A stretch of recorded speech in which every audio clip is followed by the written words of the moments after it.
আগামী ১২ই মার্চ শুরু হতে যাওয়া ত্রয়োদশ জাতীয় সংসদের প্রথম অধিবেশনকে সামনে রেখে নবনির্বাচিত সংসদ সদস্যদের নিয়ে আয়োজিত ২ দিনব্যাপী বিশেষ প্রশিক্ষণ কর্মশালা আজ শেষ হচ্ছে। রাজধানীর গুলশানে বিএনপি চেয়ারপারসনের কার্যালয়ে দ্বিতীয় দিনের এই কর্মশালা অনুষ্ঠিত হয়। শনিবার সকালে অনুষ্ঠিত সেশনে স্বাগত বক্তব্য রাখেন দলের মহাসচিব মির্জা ফখরুল ইসলাম আলমগীর। এ সময় ঢাকা, ময়মনসিংহ ও ফরিদপুর বিভাগের সংসদ সদস্যরা উপস্থিত ছিলেন। বিকেলে সমাপনী পর্বে সিলেট, কুমিল্লা ও চট্টগ্রামের এমপিরা অংশ নেবেন।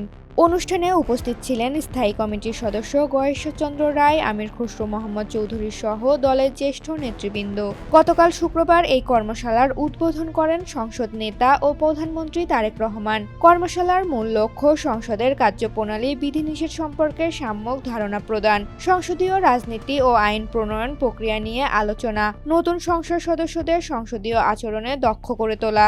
এবারের নির্বাচনে বিএনপি ২০৯ জন নবনির্বাচিত সংসদ সদস্যের মধ্যে ১৪৬ জনই নতুন মুখ। অভিজ্ঞতার ঘাটতি পূরণ করে সংসদীয় বিতর্কে দলীয় অবস্থান জোরালো করতেই এই বিশেষ উদ্যোগ।